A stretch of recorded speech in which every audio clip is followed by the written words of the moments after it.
Hi, welcome to part two of the Sociolinguistics introduction videos.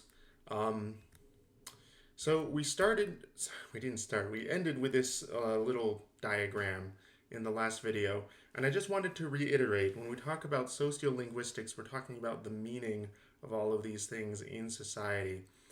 So people don't just speak French or not speak French and understand it or not understand it. But when we hear someone speaks French, we might think a certain thing about them. We might think, oh, classy, right? Whereas if we hear someone speaks Wolof, it might mean nothing to us because we don't know what that is. Or if we hear that someone speaks in a specific dialect, and it's a dialect that we don't think is associated with education, like someone says, "Oh, I speak Mississippi dialect," right? I grew up in Oxford, Mississippi. We might not associate that with good things. And I say we. I don't want to say that you all have the same prejudices as me, but um, in media, people will often have a stereotyped Southern accent if they want to depict a character as uneducated. So a lot of people will pick up that prejudice against that kind of dialect.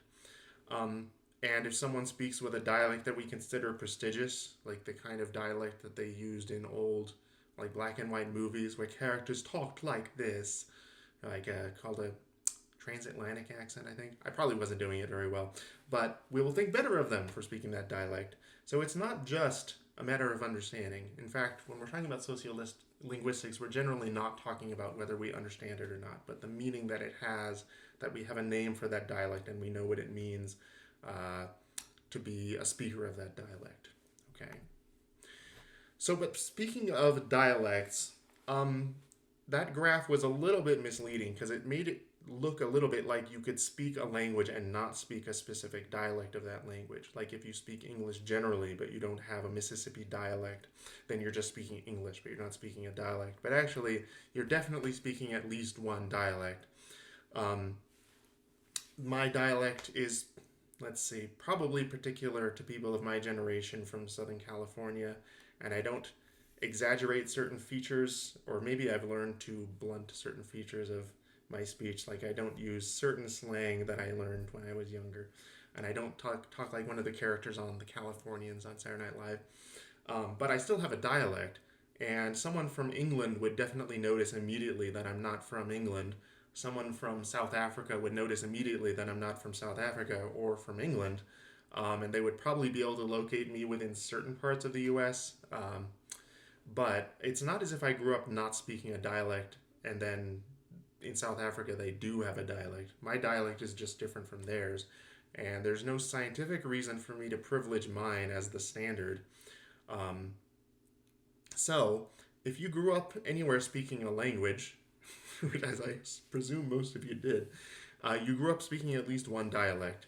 And if you're lucky, it was a dialect that's considered prestigious. If you're not lucky, it's one of the ones that's not considered prestigious. And like the example from the last slide, might even result in people discriminating against you. Um, so, among all the dialects that make up a language, there's almost always one, and sometimes multiple, if the language is found in multiple societies. That's called a prestige dialect, and that's not the language that people use in that society. It's the language that linguists use to describe that dialect. They say is a prestige dialect. Um, Within the United States, something like Standard American is called the prestige dialect. Um, and within England, it's something called RP. But all of them have something in common, and it's not something in common linguistically. Like they don't have certain noun forms, that they don't have certain characteristics of their verbs in common. Um, a language that was considered prestigious, not a dialect, but a language that was considered prestigious in Europe for a very long time was Latin, and people attached prestige to certain features of Latin, like the very rich system of case markings for nouns or things like that. But other languages that had those same features were not considered prestigious. So it's a function of society that's independent of its linguistic properties. But all prestige dialects have some things in common uh, in their place in society, which is that they're considered standard. They're considered logical, usually considered proper, usually considered educated, and people usually want their children to be educated in this standard dialect because it results in them experiencing less discrimination as they get older. Um, what's also not true about prestige dialects, besides anything about their linguistic features, is that they're extremely common. That was a confusing way to put it. Let me say it again. They're not extremely common in the societies that use them, or the societies that recognize them as prestigious. So let's see. In to take a very specific example, in England there's something called RP, or I should say Great Britain, but it's basically England. Um, RP means received pronunciation. It's supposed to be what we call the Queen's English. Received, I think, means received from the Queen. And it's the standard dialect there. You hear it in the US in a lot of media that comes from Great Britain because this is the dialect of, speaking on stage before people whose opinions about you care about, right? So in formal situations, or to show that you're educated, you might speak this way, even if it's not your native dialect. And as you see on this slide, it isn't a native dialect for almost anyone, even in England. Um, you'll hear James Bond speak this way, no matter who's playing James Bond, because James Bond is supposed to be an educated person. Some of the characters in Harry Potter speak this way. What's her name? Hermione. Hermione speaks with RP, and she's supposed to be a bit more posh than the other characters. Hagrid does not. Maybe you don't all know these characters from Harry Potter, but if you watch the movies, Hagrid speaks with a notably non-standard dialect, and it's because the character is meant to be working class. He's not supposed to be posh like Hermione or some of the other characters. Um, and like if you watch any BBC news, the anchors tend to use RP on the air. So it's like the stereotypical British accent. It's got caw instead of car. It keeps the y in words like tube. It distinguishes put from put. Some dialects of British English don't do this. It doesn't drop H in words like happy or Harry. If you watch, again, the Harry Potter movies, some of the characters call him Harry. I think Hagrid calls him that. And it's considered non-standard. So if you speak RP, you'll leave in all the H's. Okay. So, but the key point is this is a matter of recognition that this is considered correct. It's not because a lot of people speak it. I believe more people speak, I suppose, a working class Londoner accent than speak RP because London is the biggest population base and most people there don't speak RP. But it's not seen as often in the media unless you're watching, Guy Ritchie movies or something. You won't see these non-standard dialects. You'll see a lot of RP. In the same societies that have a prestigious dialect, there will be a number of dialects that are not considered prestigious. They're considered corrupt or uneducated or broken or somehow deficient. And these characteristics carry over into the people who speak them. So part of the negative stereotyping of non-prestigious dialects is that the people will be considered uneducated if they use them. But of course, there's no linguistic basis for this because if these stereotypes of non-standard dialects were true, then even speakers of non-standard dialects would not be able to understand each other. If they were not governed by grammar, and that's something that people say about non-standard dialects, is that they're not grammatical, then how would two speakers of that dialect understand each other? Wouldn't the words be put in a random order that was indecipherable to anybody if that dialect really had no grammar? So non-standard dialects do have grammar, and it's just as rigorous as that of the standard dialect. It's just different, and different in ways that are noticeable to speakers of the standard dialect.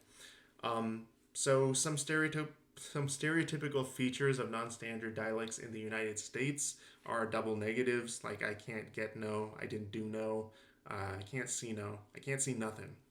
And this is not as illogical as you think. There are many languages where a negative adverb has to agree with a negative verb, and there's a different adverb that agrees with a positive verb or a non-negative verb. And there's nothing that is illogical about this. When you start I don't know. Not every language is like this, but the other language that I know, Japanese, has negative adverbs that agree with negative verbs, and no one considers it a double negative. It's not illogical. It's just a different way of organizing grammar. Um, Another one that you'll see in a video that we are also watching for this class is the difference between he working and he be working. He and then a present participle, or he be, sorry, subject be and then a present participle. And the difference is apparently that one of them is for someone who's working right now, one of them is for someone who works habitually, and you'll watch another video that explains that in more detail. But again, it's governed by a rule. Someone who knows this dialect knows this difference. It's not the same as having no grammar. But something that's unusual about the United States is that some dialects, especially some regional dialects, do not carry as much of a negative connotation, do not have as negative an image as they do in many other countries. So if you watch videos of the last 5 prime ministers of England, they will talk in mostly the same dialect, RP, because when you become a national politician in England, that's what you have to do. Someone can correct me if I'm wrong about that. I might be generalizing too much, but I do know that the prime ministers generally sound pretty similar to one another. And they did not grow up with that accent, right? In the United States, presidents often keep their regional accents when they ascend to the public stage. So Trump has been in the public eye for a long time, but he has used his native accent all of that time, and I don't know if he makes many accommodations towards like general American English. And he's pretty famous for that, right? He's a very informal speaker. Obama was more famous for adopting sort of a public version of African American vernacular English. And he wore it proudly, and his supporters enjoyed that about him. The many other presidents before that have spoken with some kind of Southern accent, and again worn it as a form of regional pride. They did not, like George Bush Jr., George W. Bush, or Bill Clinton did not suddenly switch to a sort of Midwestern accent when they became president. They stuck with their Texan and Arkansas, is that the right word? Accents, respectively. But to warn the students in this class, this is not the pattern in all countries. Quite often, politicians will adopt the standard dialect when they become a national politician, and it's because sticking with the non-standard dialect, with their regional accent, would be seen as somehow unsophisticated or not representing the language properly on the international stage or something like that. So, but yeah, watch clips of past presidents and you'll see a variety of different accents. Kennedy was another really famous example. Okay, last slide and last new vocabulary word, shibboleth. So, the whole presentation has been about the role that language features, or let's see, languages, dialects, register, and now individual language features play in society. A shibboleth is an individual language feature that marks someone as an insider or an outsider. And this can literally be a single word. It can be a grammatical feature too, but often it's just a word. Like shibboleth is literally the word that was used to discriminate insiders from outsiders in some story in the Bible, I think. So the insiders would say shibboleth and the outsiders would say sibboleth. They could not pronounce it correctly in scare quotes here. And then they killed them. They killed the outsiders. So sometimes this can have very serious effects. Some examples from American society are like the dialect features we talked about a couple slides ago. I can't like double negatives. But also individual words like irregardless or woke or in Utah, the you, the why, phrases like that. That people use to mark insiders from outsiders. And in the case of the U, nobody kills the person who calls it University of Utah, but it definitely marks someone as an outsider. Again, this can have serious consequences because societies can have very serious consequences for the people they consider insiders versus outsiders. The example you see on the screen here was after, let's see, a big earthquake in Tokyo almost a century ago. And there was some rumor going around that Koreans were poisoning the wells or doing something else bad. And the way that they discriminated ethnic Japanese from ethnic Koreans within Tokyo, because a lot of ethnic Koreans lived in Tokyo and still live in Tokyo, was they would ask them to pronounce this word, gojuen, gojusen, and Korean, because Korean has the voiced and unvoiced versions of ka and ga, ja and cha as allophones in complementary distribution. They didn't differentiate between those two pronunciations. So Koreans might say jukoen, kochusen, as opposed to gojuen, gojusen. And that would be the basis for telling who was a Korean and who was not. And again, that was a long time ago, but just to illustrate, shibboleths and a lot of sociolinguistic phenomena can have very serious effects in the real world. Okay, hope you enjoyed the video. See you around.